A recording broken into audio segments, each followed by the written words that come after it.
Hello और नमस्कार दोस्तों, स्वागत है आप सभी का आज के इस प्रैक्टिस सेशन में। आज का हमारा प्रैक्टिस सेशन दोस्तों भारतीय संविधान और राज्य व्यवस्था से संबंधित है। इसमें दोस्तों हम डिस्कस करेंगे एसएससी जीडी में प्रीवियस ईयर में पूछे गए सभी प्रश्न। तो चलिए दोस्तों शुरू करते हैं आज का प्रैक्टिस सेशन।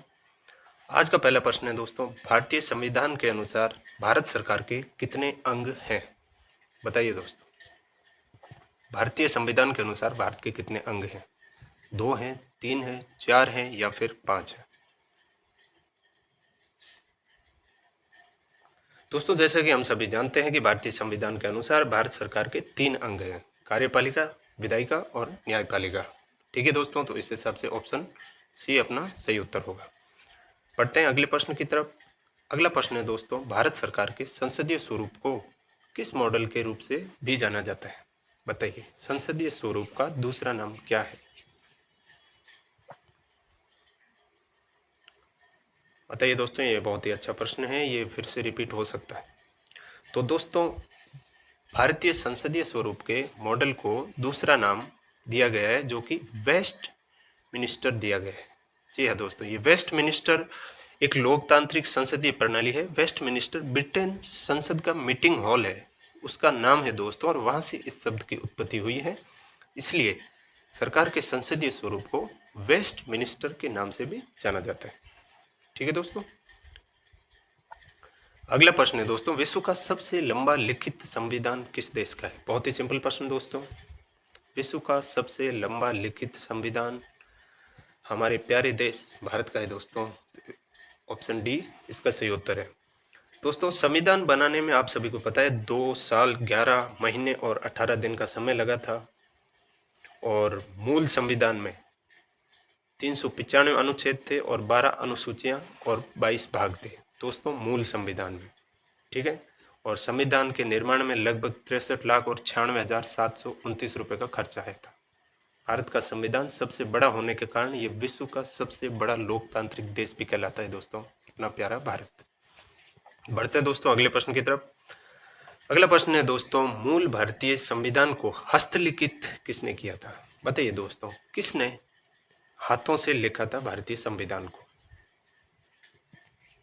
बताइए, नंदलाल बोस, सच्चिदानंद सिन्हा, या पर व्योमहार राम मनोहर सिन्हा, प्रेम बिहारी नारायण रायजादा? बताइए, भारतीय संविधान को हाथों से किसने लिखा था?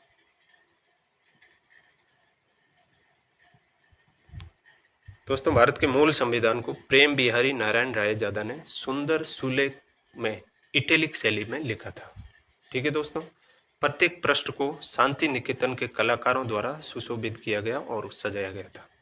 ठीक है दोस्तों, तो इसका सही उत्तर होगा ऑप्शन बी, प्रेम बिहारी नारायण रायजादा। अगला प्रश्न है दोस्तों, आंध्र राज्य अधिनियम 1953 द्वारा भारत के किस भाषाई राज्य का गठन किया गया था?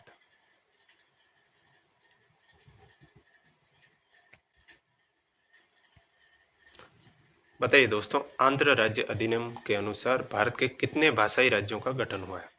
बताइए, उस भाषाई राज्य गठन के अनुसार दोस्तों अभी आपको पता होगा केरल का नाम केरलम कर दिया गया है, क्योंकि तेलुगु में केरल को केरलम कहते हैं दोस्तों।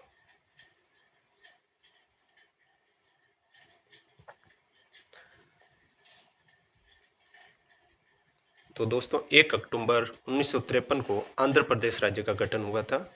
आंध्र राज्य अधिनियम 1953 में मद्रास राज्य से तेलुगु भाषी क्षेत्रों को अलग कर भारत के पहले भाषाई राज्य का गठन किया गया था। ऑप्शन सी इसका उत्तर है। ठीक है दोस्तों, प्रथम। अगला प्रश्न है दोस्तों, निम्नलिखित में से कौन सी एक संघीय सरकार की विशेषता नहीं है? बताइए, संघीय सरकार की विशेषताओं में से कौन सी विशेषता नहीं है?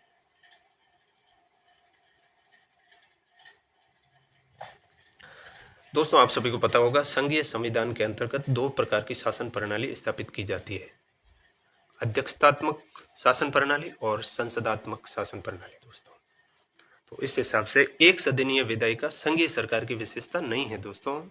ऑप्शन ए इसका उत्तर होगा। बाकी संविधान की सर्वोच्चता इसमें होती है, दोहरी सरकार भी होती है दोस्तों, लिखित संविधान बिल्कुल होता है। ऑप्शन ए इसका उत्तर होगा। अगला प्रश्न है दोस्तों, संघवाद भारत के संविधान की प्रमुख विशेषताओं में से एक है, जिसके तहत बताइए संघवाद का क्या अर्थ है। संघवाद का अर्थ है दोस्तों जिसमें शक्ति का विभाजन आंशिक रूप से केंद्र सरकार प्रचलित और राज्य सरकार अथवा क्षेत्रीय सरकारों के मध्य होता है। तो इसका ऑप्शन सी सही होगा, राज्य संघीय सरकार के एजेंट हैं। अगला प्रश्न है दोस्तों, नेहरू रिपोर्ट 1928 किससे संबंधित थी। बताइए नेहरू रिपोर्ट किससे संबंधित थी। शिक्षा सुधार, संवैधानिक ढांचा, सांप्रदायिक पुरस्कार या सूरत विभाजन। तो दोस्तों नेहरू रिपोर्ट संवैधानिक ढांचा से संबंधित थी, जो कि संविधान का मूल ढांचा था। ठीक है दोस्तों, नेहरू रिपोर्ट संवैधानिक ढांचे से संबंधित है। 10 मई 1928 को डॉक्टर अंसारी की अध्यक्षता में बंबई में 10 संसदीय समिति का गठन हुआ था, जिसके अध्यक्ष मोतीलाल नेहरू थे, इसलिए इसे नेहरू रिपोर्ट कहा जाता है। और पंडित मोतीलाल नेहरू ने 10 अगस्त 1928 को अपनी रिपोर्ट प्रस्तुत की थी। ठीक है दोस्तों, जो कि संवैधानिक ढांचे से संबंधित थी। ऑप्शन बी इसका सही उत्तर होगा। अगला प्रश्न है दोस्तों, किसी देश का संविधान कई उद्देश्यों की पूर्ति करता है, निम्नलिखित में से कौन सा विकल्प उनमें से एक नहीं हो सकता है। बताइए संविधान के संदर्भ में कौन सा गलत कथन है।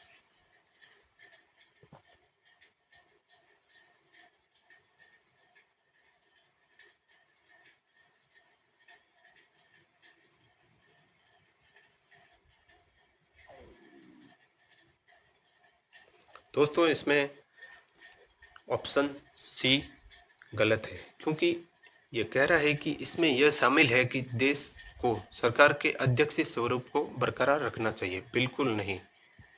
ठीक है दोस्तों, बरकरार नहीं रहता है, बल्कि संविधान के उद्देश्यों की पूर्ति नहीं करता है, क्योंकि भारतीय संविधान के अंतर्गत केंद्र और राज्य दोनों स्तरों पर संसदीय प्रणाली पर आधारित शासन की व्यवस्था की गई है, ना कि अध्यक्षीय। ठीक है दोस्तों, ऑप्शन सी इसका सही उत्तर होगा। अगला प्रश्न है दोस्तों, निम्नलिखित में से कौन सा कथन सत्य है। बताइए भारत का संविधान अंग्रेजी और हिंदी में हाथों से लिखा गया था, या फिर 11 दिसंबर 1946 को संविधान सभा में डॉक्टर अंबेडकर ने अपना स्थायी अध्यक्ष चुना, हंटर कमीशन के तहत गठित एक संविधान सभा द्वारा भारत का संविधान बनाया गया, या फिर 26 अगस्त को भारत के संविधान दिवस के रूप में मनाया जाता है। बताइए कौन सा कथन सत्य है।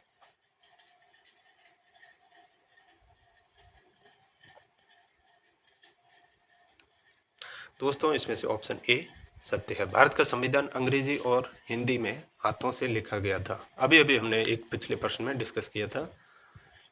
ठीक है दोस्तों, इसमें हिंदी और इंग्लिश दोनों में हाथों से लिखा गया था। इसका ऑप्शन ए सही उत्तर होगा। अगला प्रश्न है दोस्तों, अगस्त 1858 में ब्रिटिश संसद ने एक अधिनियम पारित किया जिसके कंपनी के शासन को समाप्त कर दिया गया, और कौन सा अधिनियम एक्ट कहा गया। बताइए किस एक्ट के तहत कंपनी के शासन को समाप्त कर दिया गया था।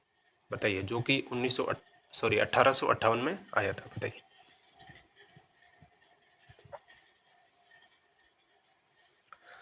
दोस्तों 1858 का बहुत ही फेमस अधिनियम था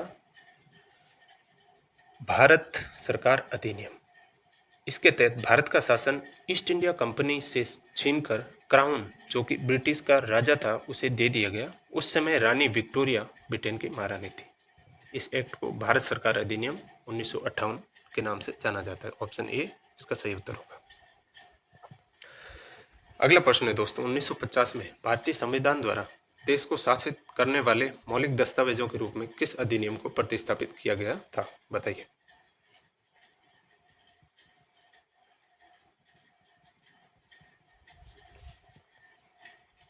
दोस्तों, वर्ष 1950 में भारतीय संविधान द्वारा देश को शासित करने वाले मौलिक दस्तावेजों के रूप में भारत सरकार अधिनियम 1935 को प्रतिस्थापित किया गया था।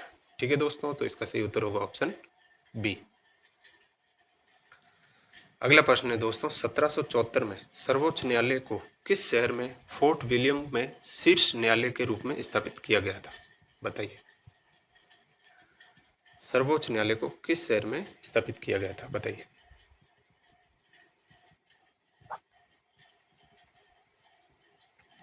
तो दोस्तों 1774 में फोर्ट विलियम्स में एक सर्वोच्च न्यायालय की स्थापना की गई थी, जो कि कैलकाटा में की गई थी। ऑप्शन ए इसका सही उत्तर होगा कोलकाता। अगला प्रश्न है दोस्तों, किस अधिनियम ने ईस्ट इंडिया कंपनी के सिविल सेवक की भर्ती के लिए आधार के रूप में खुली प्रतियोगिता की व्यवस्था लागू की, जिसका अर्थ था कि भारतीय सिविल सेवा सबके लिए खुल गई है। बताइए दोस्तों, सिविल सेवा भर्ती किस एक्ट के तहत लागू की गई थी?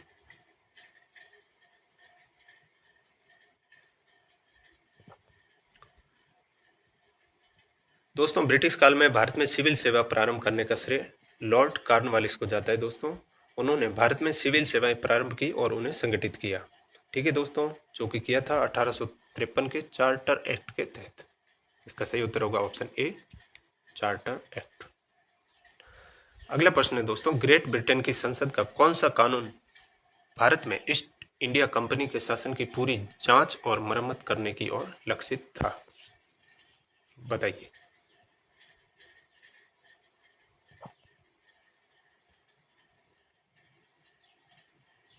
दोस्तों, ब्रिटिश संसद ने भारत में ईस्ट इंडिया कंपनी की गतिविधियों को नियंत्रण करने के लिए 1773 में रेगुलेटिंग एक्ट पारित किया गया था, जो कि शासन की पूरी जांच और मरम्मत करने की ओर लक्षित था। तो इसका सही उत्तर होगा ऑप्शन सी, रेगुलेटिंग एक्ट 1773। अगला प्रश्न है दोस्तों, 1773 के विनियमन अधिनियम के दोषों को दूर करने के लिए ब्रिटिश संसद द्वारा पारित किया गया कौन सा अधिनियम, जो कि ईस्ट इंडिया कंपनी अधिनियम 1784 से भी जाना जाता है? बताइए।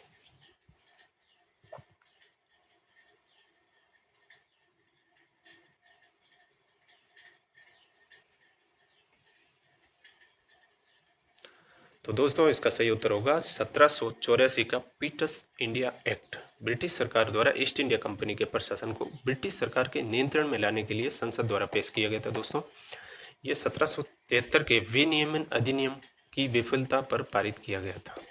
ठीक है दोस्तों, इसका सही उत्तर होगा option C, Pitt's India Act 1784। अगला प्रश्न है दोस्तों, भारत सरकार अधिनियम 1919 23 दिसंबर 1919 से लागू हुआ था। इस अधिनियम में खाली जगह रिपोर्ट में सिफारिश किए गए सुधारों को शामिल किया गया था। बताइए, किस रिपोर्ट की सिफारिश के सुधारों को इसमें शामिल किया गया?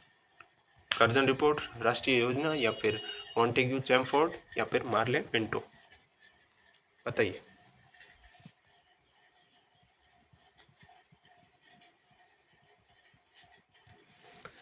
दोस्तों, भारत सरकार अधिनियम 1919 को मॉन्टेग्यू चैमफोर्ड सुधार के नाम से भी जाना जाता है। ठीक है दोस्तों, इसका ऑप्शन बी सही है। अगला प्रश्न है दोस्तों, 1833 के चार्टर एक्ट ने खाली जगह के गवर्नर जनरल को भारत का गवर्नर जनरल बना दिया एवं नागरिक और सैन्य शक्तियों को उसमें निहित किया। बताइए, किस गवर्नर जनरल को भारत का गवर्नर जनरल बना दिया गया था?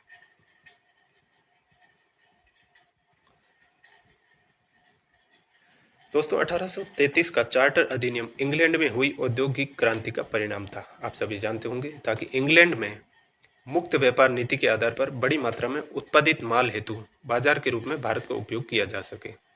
इसलिए दोस्तों, 1833 का चार्टर अधिनियम उदारवादी संकल्पना के आधार पर तैयार किया गया था। इस अधिनियम द्वारा बंगाल के गवर्नर जनरल को भारत का गवर्नर जनरल कहा जाने लगा। ठीक है दोस्तों, इसका सही उत्तर होगा ऑप्शन बी, बंगाल। अगला टॉपिक आ चुका है दोस्तों, संविधान सभा। अब हम देखेंगे इस संविधान सभा से संबंधित प्रश्न, जो कि पिछले वर्षों में पूछे गए हैं। ये दोस्तों जो प्रश्न हम डिस्कस कर रहे हैं, ये सभी किसी न किसी भर्ती में पूछे गए हैं। ठीक है दोस्तों, तो आओ अगला प्रश्न है, संविधान सभा ने खाली जगह को भारत के संविधान को अपनाया था। बताइए, संविधान सभा ने भारत के संविधान को कब अपनाया था? क्या तिथि थी दोस्तों, और क्या सन था उस वक्त? दोस्तों, संविधान सभा द्वारा भारतीय संविधान को 26 नवंबर 1949 को अपनाया गया था, जबकि 26 जनवरी 1950 को भारतीय संविधान को पूर्ण रूप से लागू किया गया था। तो दोस्तों, इसमें कंफ्यूज मत होना, 1949 को अपनाया गया था और 1950 26 जनवरी को लागू किया गया था। ठीक है दोस्तों, तो इसका सही उत्तर होगा ऑप्शन बी, 26 नवंबर 1949। अगला प्रश्न है दोस्तों, भारत की संविधान सभा की स्थापना किस वर्ष की गई थी? बहुत ही सिंपल प्रश्न है, बताइए दोस्तों।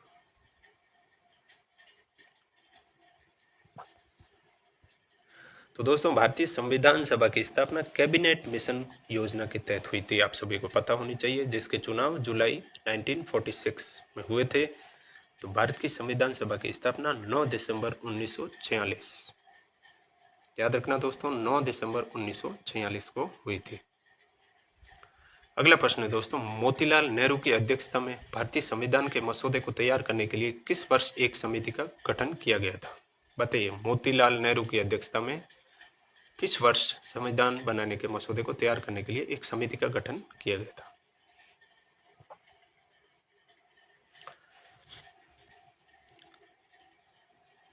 दोस्तों नेहरू समिति ने 1928 में संविधान का मसौदा तैयार किया था। ये संविधान निर्माण का पहला भारतीय प्रयास था।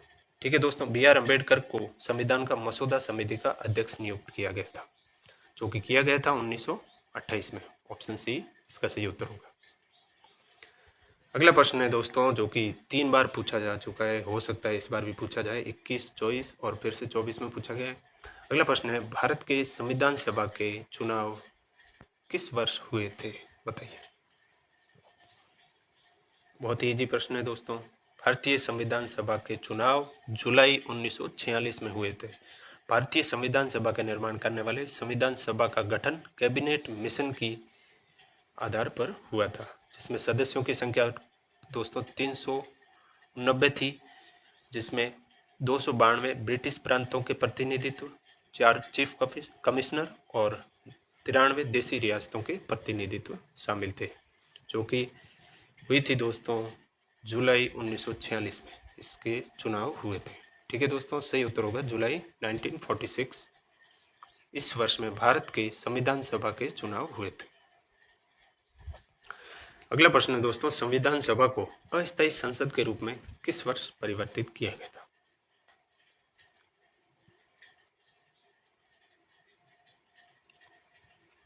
दोस्तों संविधान सभा की पहली बैठक 9 दिसंबर 1946 को नई दिल्ली के संसद हॉल में हुई थी, जिसे अब संसद भवन या केंद्रीय कक्ष के नाम से भी जाना जाता है। तो दोस्तों 26 नवंबर 1949 को भारत का संविधान अंगीकृत किया गया था। 24 जनवरी 1950 को माननीय सदस्यों ने उस पर अपने हस्ताक्षर किए थे और 26 जनवरी 1950 को संविधान लागू हुआ था। उसी दिन संविधान सभा का अस्तित्व समाप्त हो गया था। ठीक है दोस्तों, तो इसका रूपांतर 1950 में नई संसद के गठन तक अस्थायी संसद के रूप में स्वीकार किया गया था। तो इसका सही उत्तर होगा ऑप्शन डी, 1950। अगला प्रश्न है दोस्तों, संविधान सभा के लगभग 300 सदस्यों ने भारत के संविधान को लिखने के लिए खाली जगह तक समय समय पर बैठक की। कितने वर्षों तक समय समय पर बैठक हुई थी 300 सदस्यों के द्वारा संविधान लिखने के लिए? बताइए।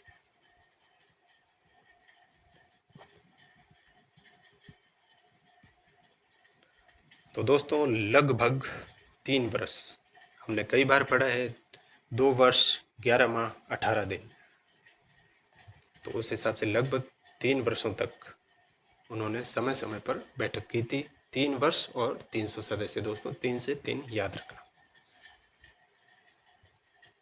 अगला प्रश्न है दोस्तों, दिसंबर 1947 तक प्राप्त जानकारी के अनुसार भारत का संविधान लिखने वाली संविधान सभा में कुल कितने सदस्य थे?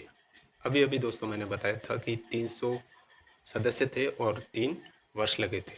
तो इस ऑप्शन में 300 तो नहीं है, लेकिन 299 जरूर है, जो कि काफ़ी करीब है 300 के। तो इसका सही उत्तर होगा ऑप्शन सी, 299। ठीक है दोस्तों, बढ़ते हैं अगले प्रश्न की तरफ। अगला प्रश्न है, संविधान सभा की मसौदा समिति के अध्यक्ष कौन थे? बहुत ही इजी प्रश्न। ये प्रश्न कईयों भर्ती में पूछा जा चुका है। तो दोस्तों मसौदा समिति के अध्यक्ष बी.आर. अम्बेडकर, बाबा साहेब भीमराव अम्बेडकर इसके अध्यक्ष थे। अगला प्रश्न है दोस्तों, निर्वाचक भारत में पहली बार किस वर्ष में मिली थी? बताइए।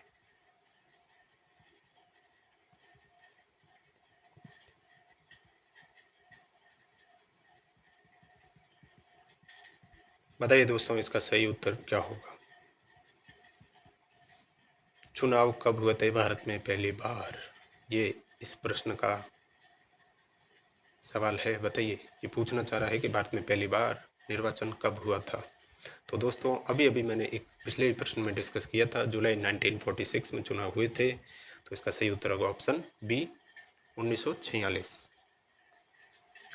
अगला प्रश्न है दोस्तों, सच्चिदानंद सिन्हा के स्थान पर भारत की संविधान सभा का अध्यक्ष कौन बना? बताइए। ये प्रश्न भी दोस्तों 2 बार रिपीट हो चुका है, 19 में और 24 में। तो दोस्तों 9 दिसंबर 1946 को संविधान सभा का प्रथम बैठक नई दिल्ली में हुई थी दोस्तों। उसके बाद में 11 दिसंबर 1946 को डॉक्टर भीमराव अंबेडकर डॉक्टर राजेंद्र प्रसाद को संविधान सभा का स्थायी अध्यक्ष बनाया गया था। ठीक है दोस्तों, ऑप्शन डी, सच्चिदानंद सिन्हा के स्थान पर राजेंद्र प्रसाद को संविधान सभा का स्थायी अध्यक्ष बनाया गया था। ऑप्शन बी डी इसका सही उत्तर होगा, राजेंद्र प्रसाद। अगला प्रश्न है दोस्तों, संविधान के स्रोत से संबंधित प्रश्न है दोस्तों। भारत में सरकार का एक संसदीय स्वरूप है जो खाली जगह के संविधान से आहरित एक विशेषता है। बताइए, संसदीय स्वरूप किस देश के संविधान से लिया गया? ये प्रश्न ये पूछ रहा है, बताइए दोस्तों। दोस्तों जब हमारा संविधान लिखा गया था तो दोस्तों बहुत सारे देशों के संविधान को पढ़ा गया था और उनकी खूबियां एक एक करके इकट्ठी की गई और उसके बाद में सारी खूबियां हमारे संविधान में संकलित कर दी गई थी, जो कि कुछ खूबियां ऑस्ट्रेलिया के संविधान से ली गई, कुछ दक्षिणी अफ्रीका से, कुछ यूएसए से, कुछ ब्रिटेन से। इस तरह से दोस्तों इकट्ठी करके हमारा संविधान तैयार किया गया था, जिसमें से एक खूबी थी संसदीय स्वरूप। उसको दोस्तों किस देश के संविधान से लिया गया था? तो दोस्तों इसका सही उत्तर होगा ऑप्शन बी, ब्रिटेन। दोस्तों भारत में सरकार का एक संसदीय स्वरूप है जिसे ब्रिटेन के संविधान से लिया गया है। ठीक है दोस्तों, ऑप्शन बी इसका सही उत्तर होगा। अगला प्रश्न है दोस्तों, भारतीय संविधान में द्विसंसद सदनीय प्रणाली किस देश से ली गई है? द्विसदनात्मक प्रणाली किस देश से ली गई है? बताइए। यह प्रश्न भी दोस्तों 2 बार पूछा जा चुका है।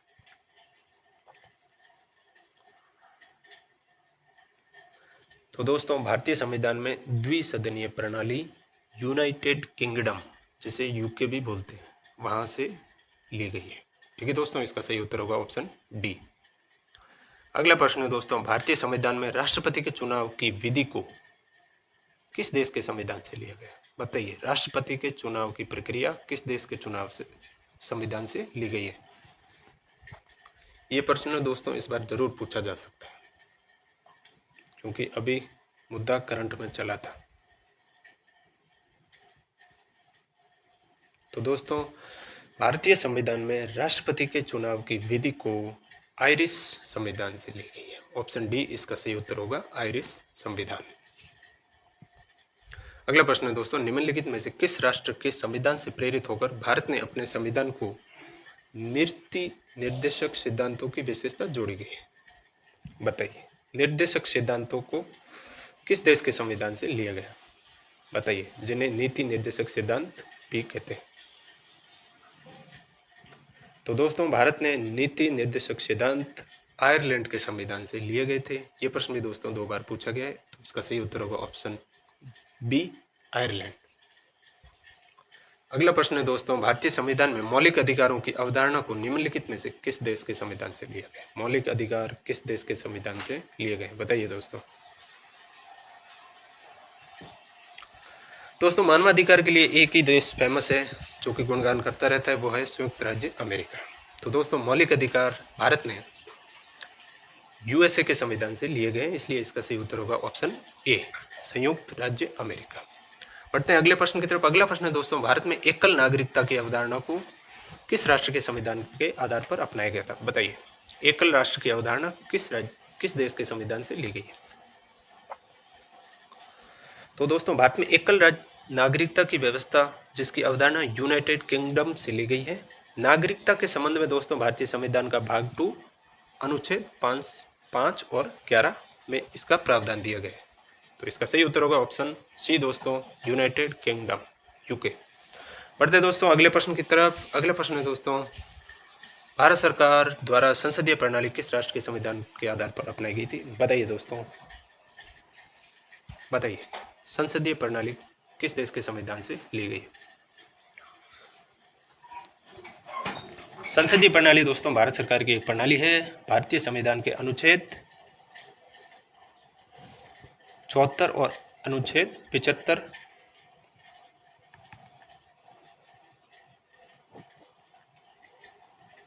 दोस्तों अनुच्छेद 74 और अनुच्छेद 75 में संसदीय प्रणाली और 163 और 164 में राज्यों के विधानमंडलीय प्रणाली के बारे में उल्लेख है दोस्तों। ठीक है दोस्तों, और ये ली गई है यूनाइटेड किंगडम। ऑप्शन ए इसका सही उत्तर होगा। अगला प्रश्न है दोस्तों, भारतीय संविधान में अवशिष्ट शक्तियों का विचार किस देश के संविधान से प्रेरित है? बताइए।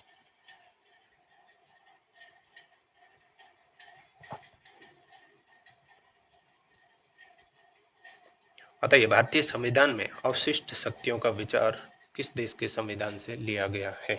तो दोस्तों इसको सही उत्तर होगा ऑप्शन ए कनाडा, जो कि कनाडा से लिया गया है अवशिष्ट शक्तियों का विचार। ठीक है दोस्तों, ऑप्शन ए इसका सही उत्तर है। अगला प्रश्न है दोस्तों, भारतीय संविधान में मूल कर्तव्य किस देश के संविधान से लिए गए?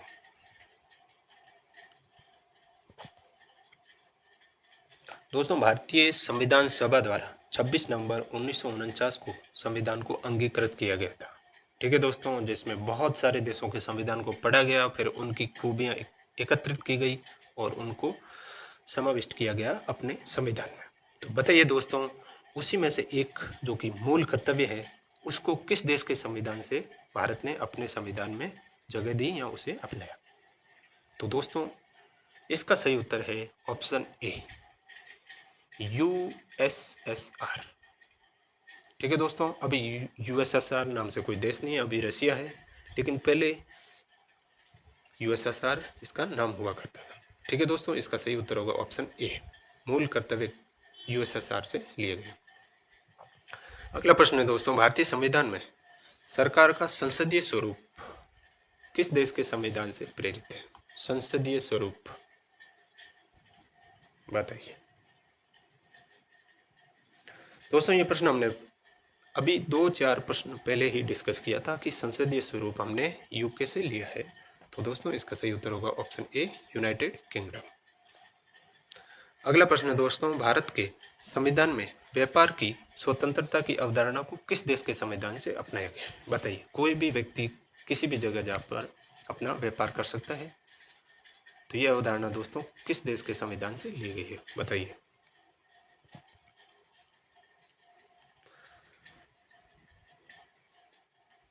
बताइए दोस्तों क्या उत्तर होगा कि भारत का कोई भी व्यक्ति भारत में किसी भी जगह पर व्यापार कर सकता है। ये किस देश के संविधान से ली गई है? ये ली गई है दोस्तों ऑस्ट्रेलिया के संविधान से। ठीक है दोस्तों, इसका सही उत्तर होगा ऑप्शन सी।